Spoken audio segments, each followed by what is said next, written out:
Secretary Boss Recto, magkano yung budget natin for 2026? Roughly 6.7 trillion. Ano po yung projected revenue po natin? Roughly 5 trillion. That's why you said we are expecting a deficit of 1.6 trillion pesos for More or less. next Cash year. deficit. Cash, yes. gas. Yes. And that will mean 133 billion per month, 4.4 billion per day Yes. na uutangin natin, That is correct. or 185 million pesos per hour. That is correct. Nakakatakot, di ba? Totoo po yun. Pero sabi mo kanina, wag tayong mag-alala kasi alam nyo, nasa ano pa naman ito eh. Correct. Manageable, sabi mo kanina. For as long as we grow faster than the debt, if the economy grows faster than the debt, then we outgrow the debt and we pay down the debt. That is the problem. Ang masama, if the debt is growing faster than the economy. Yun nga eh. Yes, sir. At ano na yung outstanding debt natin sa ngayon? Roughly 17 trillion. 17 trillion, what is the debt to GDP ratio? 61% because the economy is roughly 28 trillion. But that's one benchmark. There's another benchmark, yung general government debt. Doon naman, mga 57% lang tayo. At katulad nung nabanggit ko nina sa presentation ko, meron naman tayong upgrade sa ating mga rating agencies dahil nakikita nila na the economy is still growing faster than the rate of our debt. Kasi Ang mahalaga, we reduce the deficit over time. yung aking mga kaibigan na mga pessimists, sabi nila, alam mo, yung comfortable na ratio is 60%. Ngayon, Tama po yun. Nung araw, na-breach mo na yung ano parang lumampas na tayo ron. depende yan kung ano ang debt mo. Katulad nung nabanggit ko kanina, 70% of our debt is domestic. Hindi, 69% na sinabi mo kanina. Oh, 69, 70%. Roughly, Okay, 70%. roughly. Yes. Kasi tinatandaan ko lahat ng sinasabi mo. Tama po yan. Tama po yan. Ganito so, eh, 69% ang okay. domestic. Oh. Ang sabi mo kanina, pumayapa tayo because, ang domestic natin ay 69%. At Correct. lahat naman ng yan ay napupunta na dagdag na kita ng ating mga kababayan. Utang natin sa ating sarili. Tama po yan. Yes, sir. Ang problema, kamukha nung napapatunayan sa aming mga pagbubunggal nitong mga flood control, mukhang yung mga ibang nauutang natin na ito nga ay naitatawid natin sa mga projects, lalo na yung flood control. Kahapon lang na naka-establish na kami ng dalawa na ghost projects. Ang totoo niyan, binubungkal namin, there are about 60 potential flood control projects na ghost. So, kasama dito ay itong 69% hindi bumabalik sa kita kasi puro ghost ang nangyayari. Ito yung nakakatakot, Secretary. I agree with you. At katulad ng nabanggit ko kanina, we have to grow faster than the debt. So halimbawa, kung yung flood control yan, nagastos ang tama yan, mahigit 200,000 trabaho na ibigay sa ating mga kababayan. At siguro yung ekonomiya natin hindi lang lumago ng 5.7% o 5.9% in the last 3 years on the average, kung hindi mas higit pa. So nakakalungkot talaga itong problema sa flood control. At siguro, meron din akong gustong kung mamarapatin po ninyo, maybe I can show you one slide dahil baka makatulong sa ating committee. Maybe I can show the DPWH slide. Meron akong slide na nakita at tayo naman matagal na rin tayo sa Kongreso at sa Senado at siguro ito makakapagbigay ng konting kaalaman kung bakit siguro lumaki yung flood control projects. Can we... Flood control. The DPWH slide. Yeah. Can we flash the DPWH slide?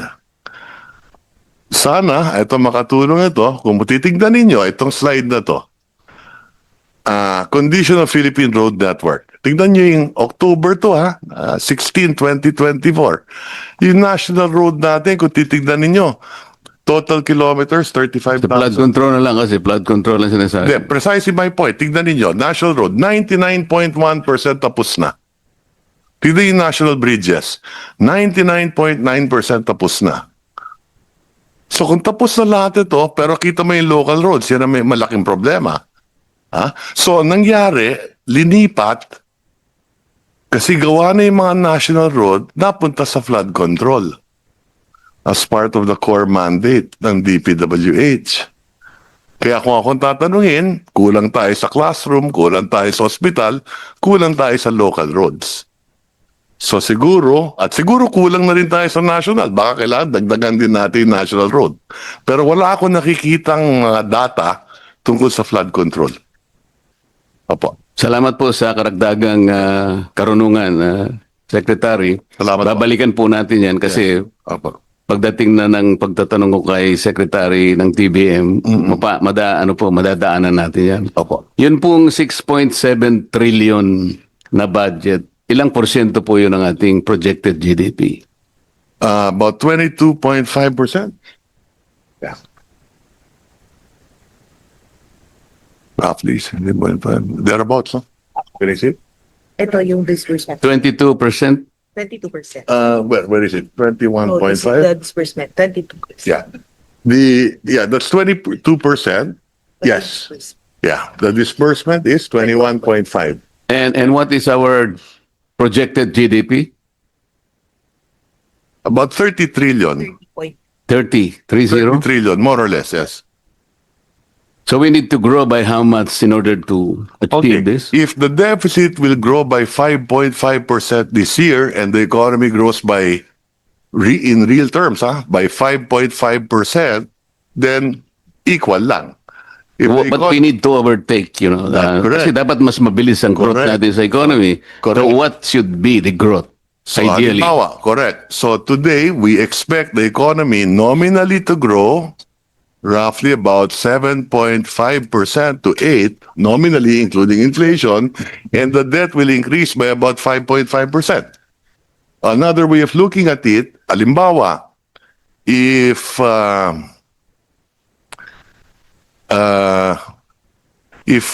interest rates are at 6%, pag umutang ka, and inflation is at 3%, your real cost of money is 3%. Yes. If the economy grows by 6, panalo ka ng 3. Kaya nga, yung 7.3 must be achieved na growth natin sa economy. Anything higher than the rate of debt, At the very least, 7.5. anything higher than the rate of debt, the increase in the rate of debt is positive. But ideally, we need to grow at 7.5 para lang. Ideally, if we could grow faster than that, even better. No, kasama ng nominal yun, Oo, nominal yun, apa. Yung collection effort natin sa tax, Secretary, Yes. Opo. comparable ba yun dun sa collection effort ng mga Asian countries? A very good Kasi question. baka, That's baka yun ang dapat nating tingnan. That's correct. Very Diba? good question. Yes, we do have a slide on that. The average revenue to GDP ratio in ASEAN is 16.5%. So tayo, nandun tayo sa 16.5%. So Okay, lahat tayo. yung benchmark namin sa DOF. Tinitingnan natin yung mga international best practices at dito sa ASEAN, yung benchmark dyan, yung revenue to GDP, roughly 16.5, nandun tayo. Ang ASEAN average is 16.4. So tayo last year 16.5, so 0.1 mas maganda yung atin. Kasi Secretary, Mr. Chair, nung binabalikan ko yung ating nakaraang kasaysayan, 1965 for example, 1 year old pa lang ako nun. wala ka pa siguro noon. 1 year old, 1 year old. Si Chairman wala pa eh. Per capita GDP, we're number 2 in Asia. That's correct. Pagkatapos tinitingnan ko yung... Sunod sa Japan. Ha? Sunod sa Japan. Sunod tayo sa Japan. Tama. Pagkatapos talagang may iyak ka, malulungkot ka, bakit paunti-unti tayong bumababa? Hanggang sa ma-overtake na tayo ng Brunei, na-overtake na tayo ng Singapore, dahan-dahan ngunit consistently na-overtake tayo per capita GDP. Nakakaiyak talaga, na-overtake na tayo ng Malaysia, na-overtake tayo ng Thailand, and then Indonesia. Tama po yun. Nakakalungkot talaga. And officially, last month, we were overtaken by Vietnam. Tama po? Size of the economy, I think mas malaki pa rin ang Pilipinas ng konti. Yes, but But trajectorily, I am it's talking not- about per capita GDP. Yeah, that's possibly. Officially, Yeah, that's correct, yes. na-overtake na po tayo. Huwag na po sana tayong papayag na ma-overtake pa tayo ng Myanmar, Opo. Cambodia, o kaya Timor-Leste. Baka maiyak na po tayong lahat, Secretary. And that's why we gotta get our act together, both the executive and Congress. Yun nga po eh. Yes. Secretary, magsasegue ako ng konti. Opo. Meron po kasi akong panukalang batas. Dahil nire-review ko po yung mga ayudang nangyari sa panahon natin ngayon. Meron po tayong 5 klaseng ayuda eh. Yung isa po, conditional, ito po yung 4Ps. Yung iba po, walang guidelines, walang condition. Meron tayong MAIP, meron tayong AIX, meron tayong TUPAD, meron pang AKAP, yata mo. AKAP. Pagka po sinuma natin itong 5 ayuda na binibigay sa ating mga kababayang nasa panig ng Maralita, Secretary, Opo. correct me if I'm wrong kung nagkamali ako ng pag-compute, pero parang 194 billion pesos lahat eh. Tama po yan. Karamihan yan sa DSWD. Yes, sir. Pag sinama Ngayon mo po, pa yung MAIP, TUPAD, yung MAIP sa health yan, yung TUPAD, DOLE, Yes. yung AIX, DSWD, and so on and so forth. Correct. 194 billion pesos. Ngunit wala pong record kung ilan po yung nabibigyan.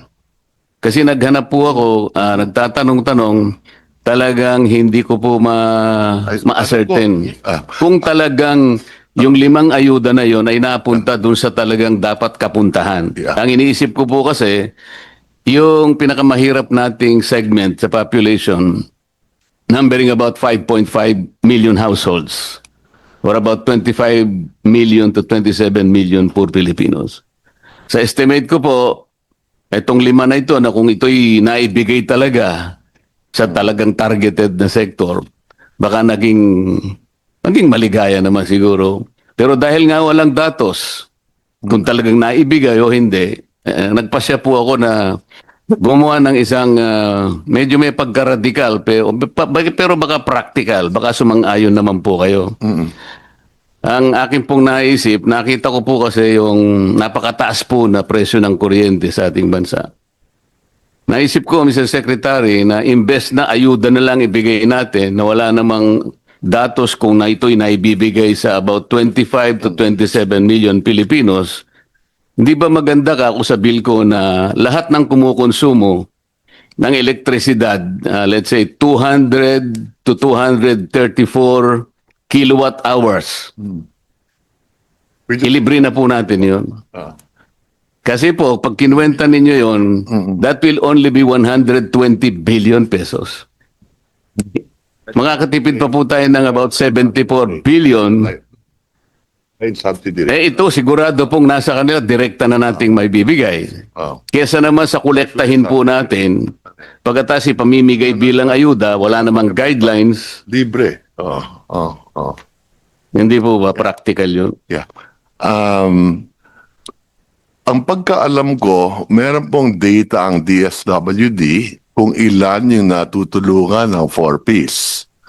Yung 4Ps po, walang masyadong problema doon. Correct. Sapagkat conditional po yun. Correct. At So, yan po merong guidelines. Correct. So, Pero pagka yung MAIP na po, yung AIX, yung TUPAD, lalo na po yung AKAP, talaga pong wala na yun. yung pagkaalam ko, may data yan, ang 4Ps, no?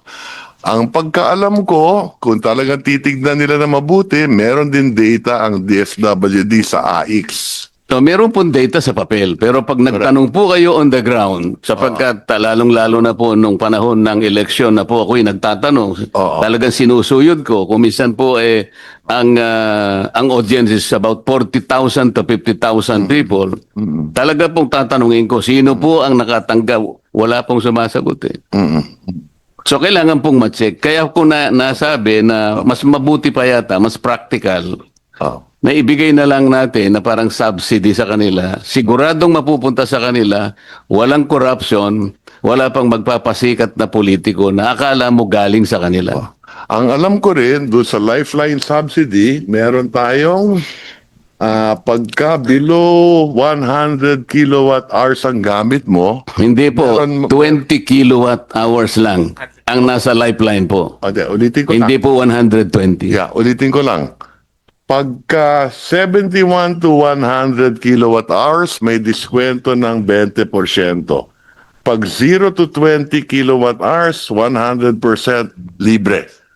Pagka 21 to 50, 50%. Pagka 51 to 70 kilowatt hours, 35%. Kabisado ko po yung secretary, laderize po yan. Katapos-tapusan po, ang lifeline, Yes. 20 kilowatt hours. That's Parang ang isang bahay nagsindi ng ilaw isang araw, yung 29 days, hindi na siya Pero gagamit. ang pagkaalam ko dito, hindi napapatupad to. Hindi nga po. Kaya nga, ang gusto ko lang pong sagutin ninyo, mas practical po ba yung iniisip ko na imbes na po ayuda na wala naman po talagang malinaw kung talagang ito'y kinapupuntahan talaga ng targeted sector, doon na lang natin ibase kasi po, Ako, kaya ako binanggit ito, ako isang ayon ako na dapat patuparin natin to at kung kinakailangan, i-adjust natin na mas mataas. ayun, akala ko kasi kontra ka kanina, Hindi, Secretary. sang-ayon nga ako eh. At dadagdagan mo pa pala. Ayan. At kasi rine-review na rin namin to ngayon. Dahil Salamat po. namin na hindi napapatupad. Salamat po. Opo. Ngayon, kay Secretary Pangandaman, I miss you yesterday. Kasi ikaw ang inihintay ko eh. Kaya lang nandito po kayo, kaya Pero sila pinatawad, po nandun po, sir. pinatawad ko na